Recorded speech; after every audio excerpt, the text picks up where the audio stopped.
Femme. Femme. Femme, créature faible et décevante. Ah non, je m'en vais. Ouh, cela m'agace.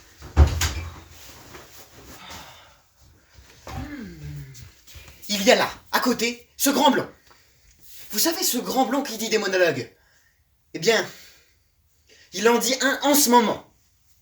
Des monologues. A-t-on idée de cela? Ah, si j'étais la préfecture de police, je les défendrais. C'est faux, archi faux. Un homme raisonnable ne parle pas tout seul. Il pense. C'est ce qui le distingue des fous qui parlent et ne pensent pas. Admettre le monologue, c'est rabaisser l'humanité. On devrait le défendre. Cela me rend malade. Moi, je n'admets le monologue qu'à plusieurs. Parce qu'alors, ce n'est plus un monologue.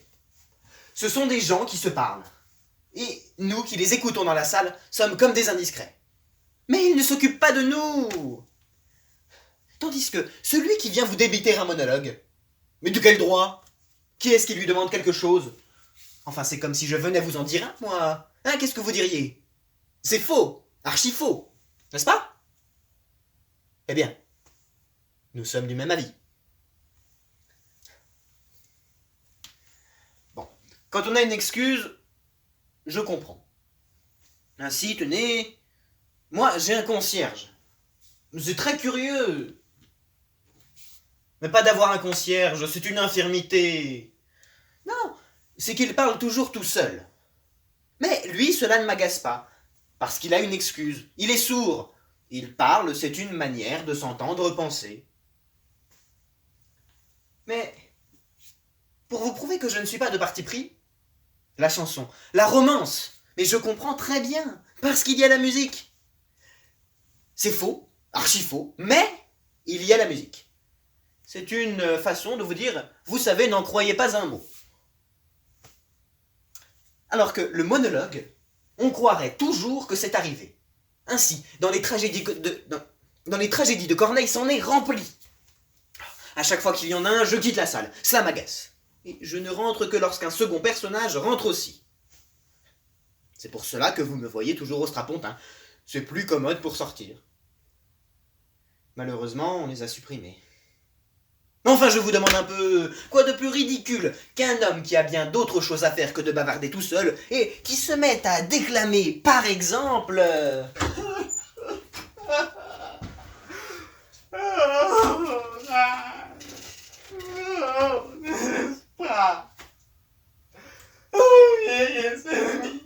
Je n'en ai vécu que pour cette infamie. C'est idiot! Encore, s'il y avait la musique.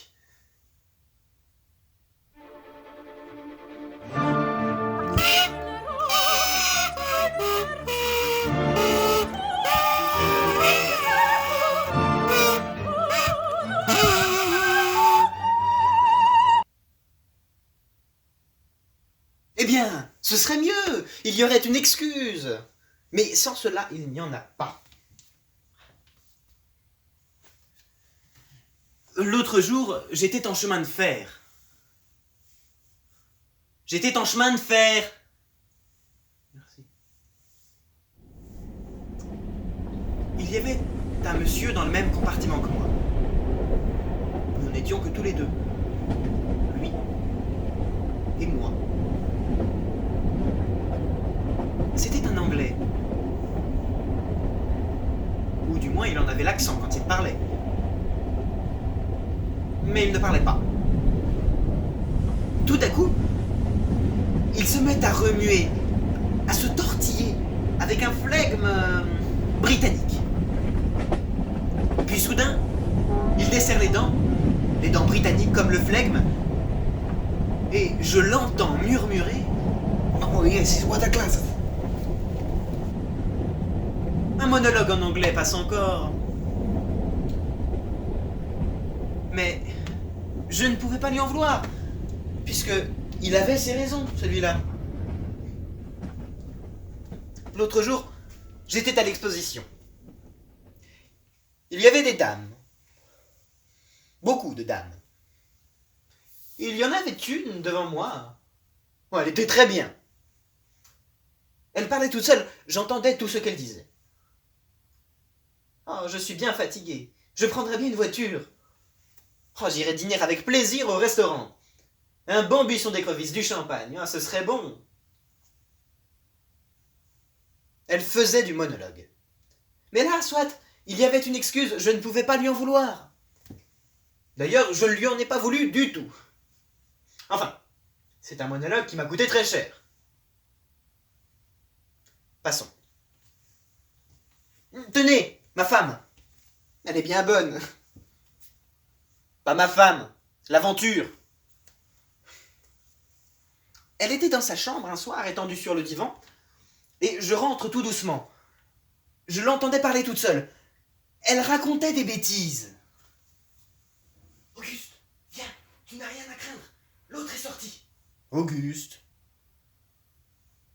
Je vous demande un peu. Mais je m'appelle Ernest.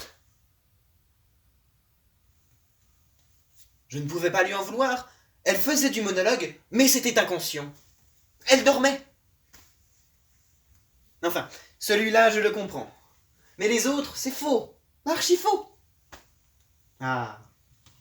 Si jamais je venais comme cela, à propos de rien, vous raconter mes petites affaires, je voudrais que chacun d'entre vous se levât et me criât « Allez-vous-en » Tenez, c'est une idée. Si le grand blond n'a pas fini son monologue, je vais rentrer dans la salle et je lui crierai « Allez-vous-en ! Allez-vous-en »